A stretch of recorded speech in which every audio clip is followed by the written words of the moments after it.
ওই 4000 নবী রাসূলের মধ্যে সর্বপ্রথম নবী হলেন ইউসুফ আলাইহিস সালাম, যিনি ইয়াকুবের ডাইরেক্ট ছেলে। আর সর্বশেষ নবী হলেন ঈসা ইবনে মারিয়াম। বনি ইসরাইলের শেষ পয়গম্বর হলেন ঈসা ইবনে মারিয়াম। জুড়ে বলেন সুবহানাল্লাহ। এই দুইজন পয়গম্বর শুরু আর শেষে, মাঝখানে 4000। এই সূরাটা আল ইমরান নামে নামকরণ করা হয়েছে। সব শেষ পয়গম্বর যিনি বনি ইসরাইলের, ঈসা আলাইহিস সালাম, ওনার নানা ইমরান। আর আল ইমরান বলতে ঈসা আর ঈসার মারে বোঝায়। ফ্যামিলিটা অনেক সম্মানী, অনেক মর্যাদাবান। জোরে বলেন আল্লাহু আকবার। এখন আসেন, যে সূরা থেকে আয়াত তেলাওয়াত করছি, আল্লাহর কোরআনের আয়াতের কেমন মর্যাদা, আয়াতের কেমন সম্মান, এই দিকে একটু আলোকপাত করি।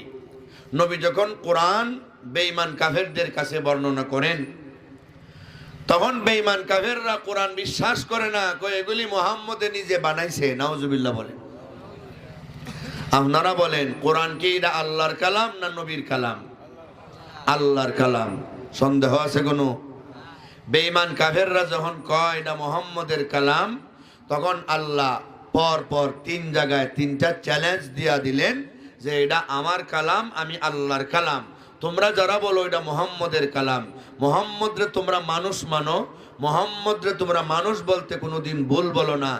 তোমরা বলো যে মুহাম্মদ আমাদের মতো মানুষ, ঠিকই তিনি মানুষ, তবে তোমাদের মতো মানুষ না। মুহাম্মদ যদিও মানুষ, পৃথিবীর সব মানুষের চাইতে সেরা মানুষ। সব মানুষে এক পাল্লায় রাখলো মুহাম্মদুর রাসূলুল্লাহর সমান মর্যাদাবান হবে না। জোরে বলেন ঠিক না বেঠিক? শুধু আল্লাহর পরে तमाम পৃথিবীর সকল মাখলুকাতের উপরে ওনার মর্যাদা। আচ্ছা বেঈমান কাফেররা, তোমরা তো মানো মুহাম্মদ তোমাদের মতো মানুষ, আবার তোমরা এটাও মানো যে উনি কোনো লেখাপড়া করে নাই, উনি কোনো স্কুলে পড়ে নাই, কলেজে পড়ে নাই, ভার্সিটিতে পড়ে নাই, উনি উম্মি, উনি নিরক্ষর। এই দুইটা কথা যদি সত্য হয়, তাহলে উনি এত বড় একটা কোরআন কেমনে বানাইবে যার কোনো লেখাপড়া করে নাই? তোমাদের কথা অনুযায়ী উনি মানুষ হইয়া যদি এত বড় কোরআন বানাইতে পারে, তাহলে তো তোমরা আরো ডাবল 3 ডাবল কোরআন বানাইতে পারো। তাহলে তোমাদের ব্যাপারে আমি আল্লাহ 3টা চ্যালেঞ্জ। সুবহানাল্লাহ জুড়ে বলেন। কয়টা চ্যালেঞ্জ? খুব মজার কথা শুনেন। 1 নম্বর চ্যালেঞ্জ আল্লাহ দিয়েছেন সূরা বনি ইসরাইলে। قل لئن اجتمعت الإنس والجن على أن يأتوا بمثل هذا القرآن لا يأتون بمثله ولو كان بعضهم لبعض ظهيرا।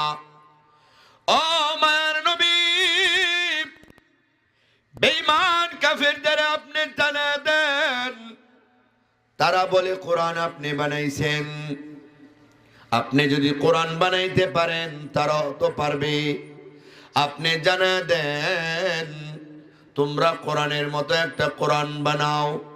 নবী গো, শুধু তারা না, তামাম পৃথিবীতে যত জিন আছে, যত ইনসান আছে, তাদের যত গায়রুল্লাহ দেব দেবী আছে, খুদা টুদা আছে, তারা সবাই মিল্লা যেন চেষ্টা করে আমার কোরআনের মতো একটা কোরআন বানাইবার জন্য।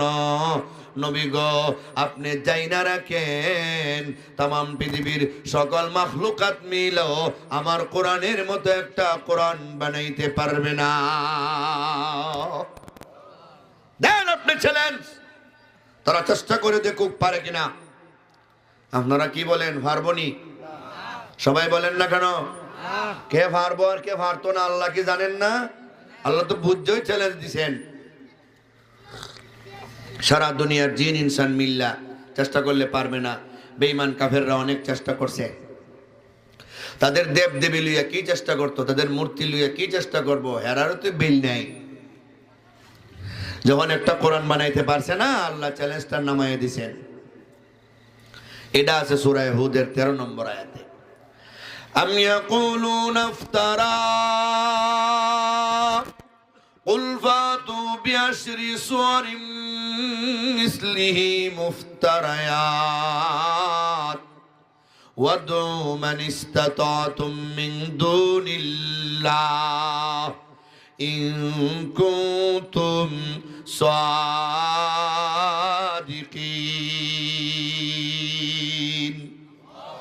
নবী গো তাদের বলেন তারা তো একটা কোরআন বানাইতে পারে নাই, 10টা সূরা যেন বানায়। কয়টা সূরা?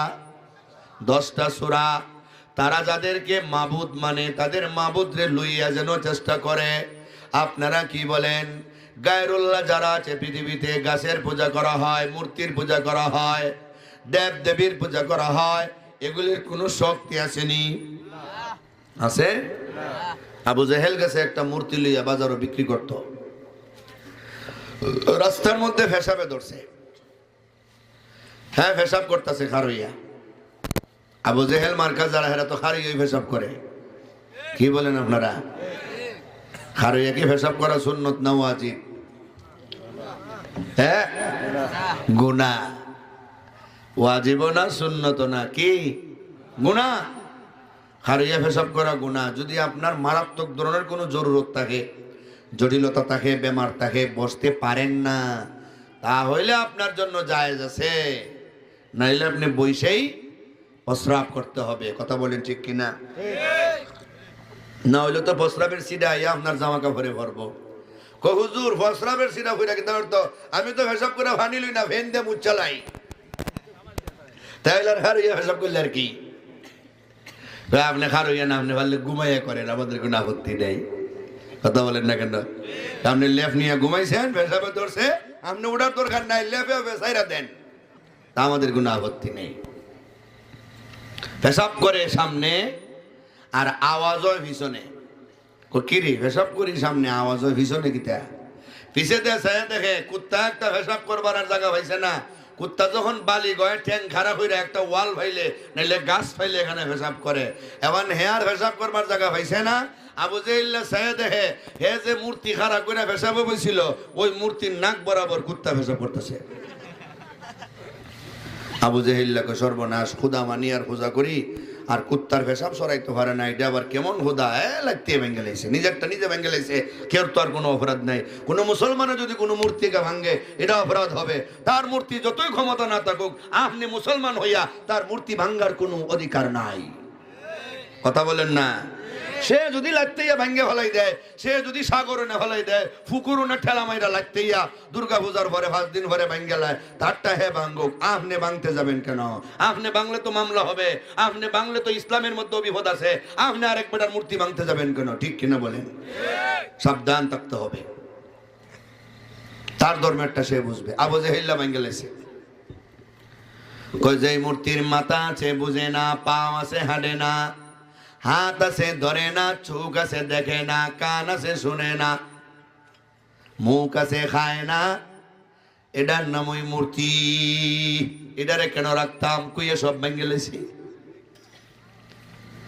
আল্লাহ বলেন, হে পৃথিবীর বেঈমানেরা, তোমরা যারা বলো কোরআন মুহাম্মদের কালাম, যারা কোরআনকে আল্লাহর কালাম মানো না, তারা তোমাদের গায়রুল্লাহ যারা আছে, দেব দেবী যারা আছে, সব নিয়ে চেষ্টা করে দেখো একটা কোরআন বানাইতে পারো কিনা। তারা চেষ্টা করতে করতে ব্যর্থ হয়ে গেছে। আল্লাহর কোরআনের মতো 10টা সূরা বানাইতে পারে নাই।